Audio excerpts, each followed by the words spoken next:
వానికే ఫలితం వచ్చిందే కానీ నీ కాడికి వచ్చి నేనేదో ఆశించగానే ఫలితం రాలా. కాబట్టి ఇవన్నీ ఏంటంటే మనకు తగ్గట్టే నడుస్తున్నాయి ప్రతిదీ. ఈరోజు మానవుని యొక్క స్థితి ప్రకారమే ప్రతిదీ నడుస్తుంది. మహత్తులు ఉన్నారు, మోసగాళ్ళు ఉంటే ఉన్నారేమో, ఇవన్నీ ఆ స్థితి ప్రకారం నడుస్తుంది. కాబట్టి సృష్టి మొత్తము అనేక విధాల చీకటి వెలుగులు, మంచి చెడు, కష్ట సుఖాలు అన్నీ ఉంటాయి. వాస్తవానికి ఇన్ని కష్టాలు ఎందుకు వస్తున్నాయి అంటే మనం బుద్ధి పొందటానికే. ఎందుకు మోసపోతున్నామంటే మనం బుద్ధి పొందటానికే. కాబట్టి ఏదైనా కానీ మనకి జ్ఞానం తేవడానికి వస్తుంది. కాబట్టి సృష్టి మొత్తాన్ని పరిపాలించే ఒక సత్యశక్తి ఉంది. కాబట్టి మానవులందరినీ రేపు రాబోయే రోజుల్లో అతిమానసం అనే స్థితి వస్తుంది. కాబట్టి తనకేదో తనకు కావాల్సి వచ్చి ఇప్పుడు మానవులు రాబోయే రోజుల్లో డెవలప్ అవుతున్నారన్నారు. ఈరోజు సెల్స్ ప్రతి ఒక్కరికి ఉన్నాయి. వాస్తవానికి రాబోయే రోజుల్లో సెల్స్తో పని అవసరం లేదని రాశాడు. 2090 ఆ ప్రాంతానికి వచ్చేలాగా మన యొక్క స్థితి అంతా కూడా ఊరక ధ్యానంతోనే మనం హైదరాబాద్లో ఉన్న అబ్బాయికి ఫోన్ చేస్తూ రేపు రారా అని అంటే అలాంటి మానసిక స్థితి రాబోతుంది వచ్చేసాళ్ళు. ఢిల్లీలో మన మిత్రుడికి బాగలేదని అనుకున్నాడు అనుకో, నీకు తెలుస్తుంది వాడికి బాగలేదని. అతనికన్నా నువ్వు కొంచెం స్పిరిచువల్గా బాగా డెవలప్ అయ్యి ఉన్నావు అనుకో, ఒక 2 నిమిషం కనుక ఆయన మీద మనసు పెడితే జబ్బు పోతుంది. అంటే సుమారు ఎన్ని సంవత్సరాల్లో వచ్చిపోయి ఈ సెంచరీలో వస్తుందని మహాత్ములు చెప్పారు. అలాగే 20-90 ఆ ప్రాంతానికి ఖచ్చితంగా వస్తుంది. అదే మహాత్ములు చెప్పారు. మేడం బ్లెవెట్స్కి అదే చెప్పింది. 1990 ప్రాంతంలో వాస్తవానికి 20 ఇప్పుడు 20 దాటింది. అంతకుముందు 80-90 ప్రాంతంలో ఆ యొక్క ప్రభావం, ప్రకృతి ప్రభావం చెప్పింది. మొట్టమొదట ఎవడైతే ధనవంతుడో, ఎవడైతే డబ్బులు ఉన్నవాడో, ఎవడైతే తెలివిని కొంచెం ఉపయోగిస్తాడో సృష్టిని పాలిస్తారని చెప్పింది. ఆఖరికి వచ్చేలాగా 19s దాటేటప్పుడు ఎవడైతే సైంటిఫికల్గా డెవలప్ అవుతాడో, వాస్తవానికి హ్యూమాన్ని అన్నిటినీ కమాండ్ చేస్తాడో, ఎవడైతే అన్నిటినీ తాను స్థితిలో సైంటిఫికల్గా డెవలప్ చేస్తాడో వాడు మానవుల్ని కమాండ్ చేస్తారన్నాడు. 2090కి ఏమవుతుందంటే మహత్తులు చెప్పింది, ఆత్మవేదములో మానసిక పరిణామంలో ఎవడైతే గొప్ప ఉంటాడో వాడే ప్రతిదానికి సెట్ చేస్తాడనమాట. ఇప్పుడు షిరిడి సాయిబాబా కోట్లాది మందితో ఎందుకు ఆరాధ్యుడు అయ్యాడంటే మానసికంగా ప్రతిదాన్ని సెట్ చేస్తున్నాడు. కాబట్టి మహాత్ములు రమణ మహర్షి ఇలాంటి అందరూ యోగానంద వీళ్ళంతా మనం షిరిడి సాయి, సత్యసాయి వీళ్ళంతా ఏం చేస్తున్నారనే ప్రశ్నకు వస్తే మానవుల్లో ఉన్న లొసుకులు విషయాల్ని వాళ్ళు క్లియర్ చేసుకుంటూ వాళ్ళ మనసును మారుస్తున్నారు.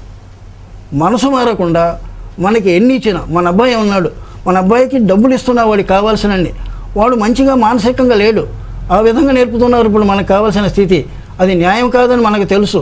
కానీ నా యొక్క ఆనందం నాది, నేను రక్షించినట్టు చేస్తున్నా. నాకేమన్నా పవర్ ఉంటే నా ఆనందం నాది, మీ ఆనందం మీది, ఇద్దరము ప్రకృతిలోనే కొట్టుకొని పోతున్నాం.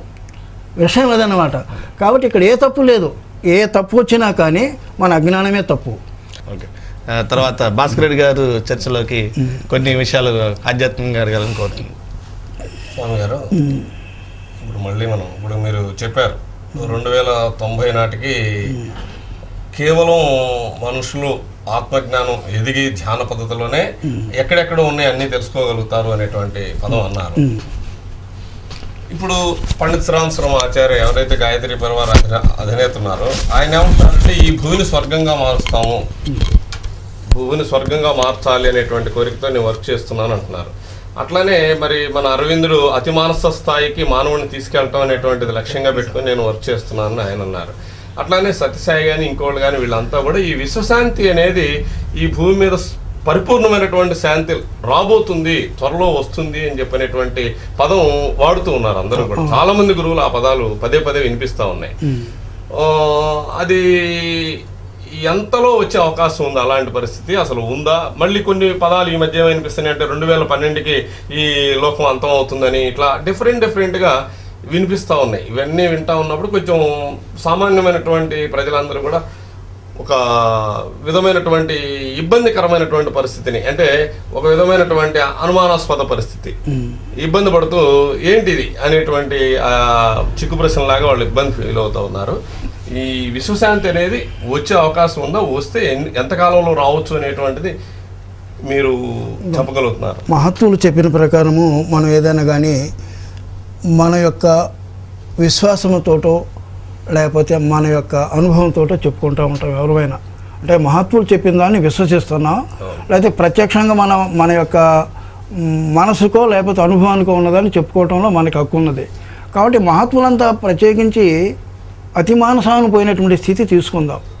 Madam Blavatsky, master CVV, Aravinda, Ramasharma, Ramakrishna, Ramatirtha Vivekananda, Shirdi Sai, Satyasai, ఇలాంటి మహాత్ములు, యోగానంద, మరి వాస్తవానికి లాహిరి, వీళ్ళంతా మహాత్ములు చెప్పినట్టు స్థితి తీసుకుంటే, జిడ్డు కృష్ణమూర్తి ఇలాంటి వాళ్ళు మహాత్ములు తీసుకుంటే, మానసిక పరిణామంలోనే ప్రపంచవ్యాప్తంగా మానవుడు ఒక స్థూలీకరించినటువంటి దివ్య స్థితికి రాబోతుందని చెప్పేశారు.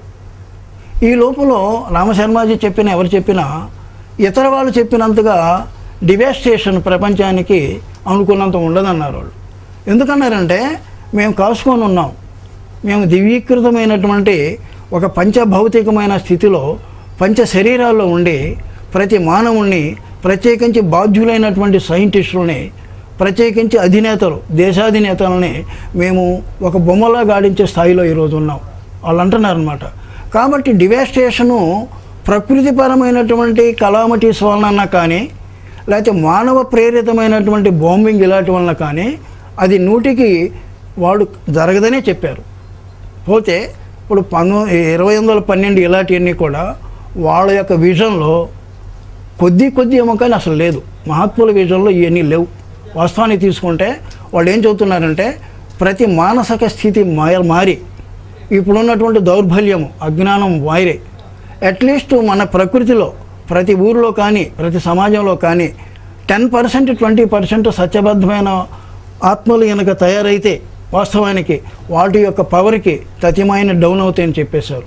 కాబట్టి రాబోయే రోజుల్లో వీలున్నంత వరకు మానసిక స్థితిని నాకునెవరు దిక్కు నడినాల మందున్న వేగు చుక్క వంటి వెలుగు దిక్కు, వెలుగు కన్నా దిక్కు వెతికినా లేదనేటువంటి స్థితి ఈరోజు ప్రతి మానవుడిలో విశ్వాల్లో ఉంది.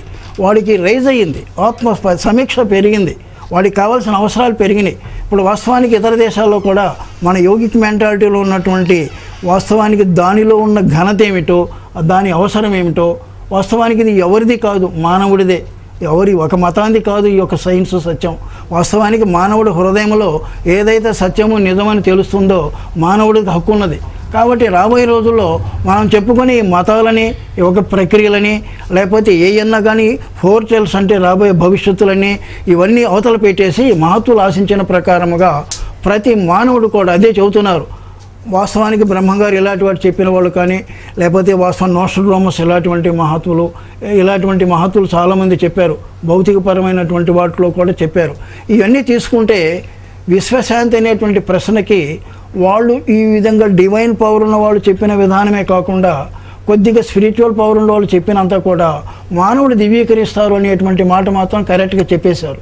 కాబట్టి మానవుల్లో పరిణామగతంగా 10-20 ఏళ్లలో అనుకోకుండా ప్రతి మానవుల్లో కూడా ఒక విధమైన సత్యాన్వేషణ వచ్చి సత్యబద్ధతతో కొంత వచ్చేసిన తర్వాత, సత్యబద్ధత ఎప్పుడైతే 10% దాకా ప్రతి గ్రామంలో మానవులు కొందరు మారారో అంతా ఒక్కసారి ప్రతిదీ కూడా ఒక వస్తువు తిరగేసినట్టుగా ఏ స్థితికి రాబోతుందని చెప్పారు.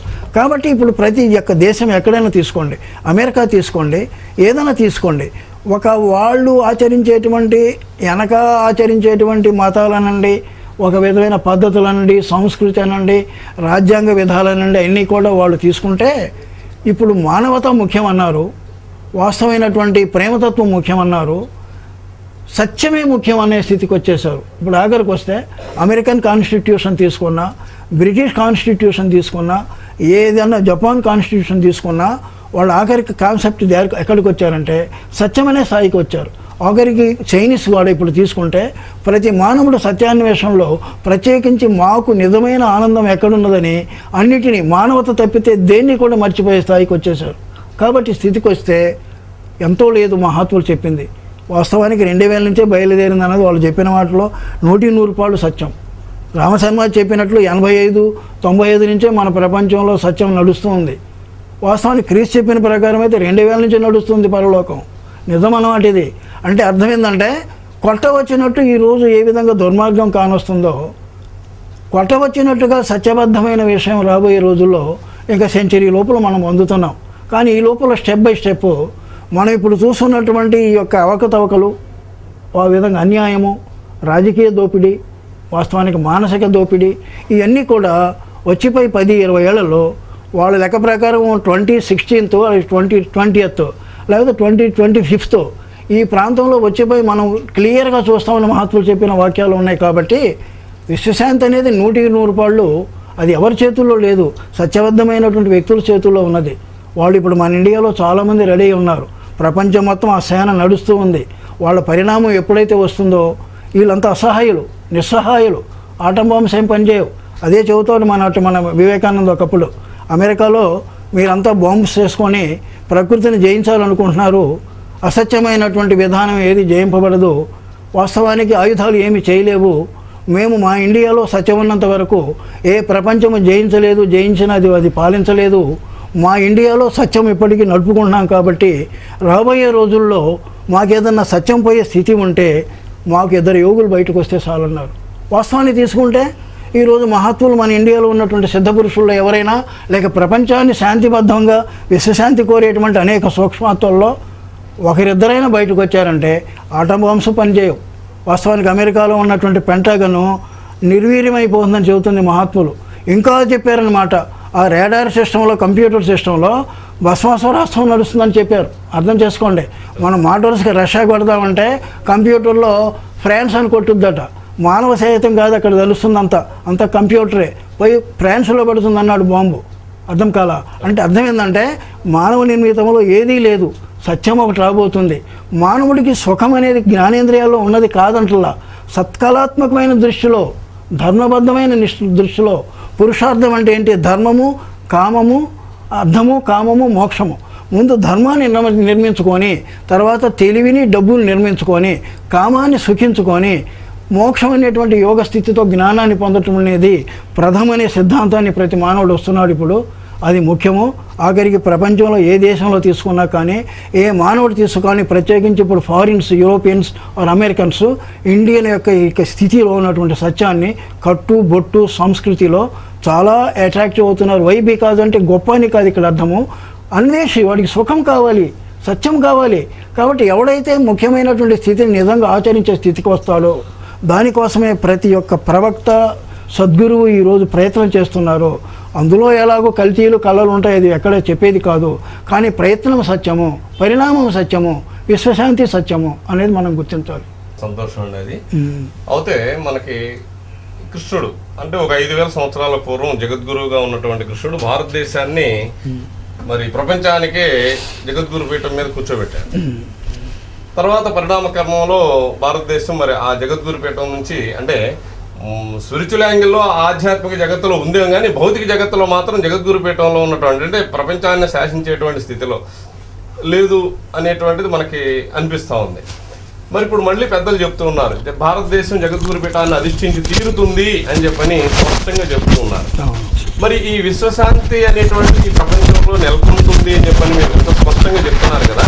మరి ఈ పరిస్థితుల్లో మన భారతీయ సంస్కృతి అనండి, లేకపోతే భారతీయ ప్రజానీకం అనండి, మన పాత్ర ఏంటి, మన భారతదేశ పాత్ర ఏంటి, మనం ఆ విశ్వశాంతిలో ముందుకు ప్రపంచాన్ని ముందుకు తీసుకెళ్ళడానికి మళ్ళీ భారతదేశం తిరిగి జగద్గురు పీఠాన్ని అధిష్ఠించడానికి మనం పాత్ర ఏంటి అనేటువంటిది, భారతదేశ పాత్ర, మన ప్రజల పాత్ర ఎలా ఉండాలి, ఎలా ఉండబోతుంది అనేటువంటిది తెలుసుకుందాం. మహాత్ములంతా ముఖ్యంగా మనం వాళ్ళ యొక్క విషయాలు తీసుకుంటే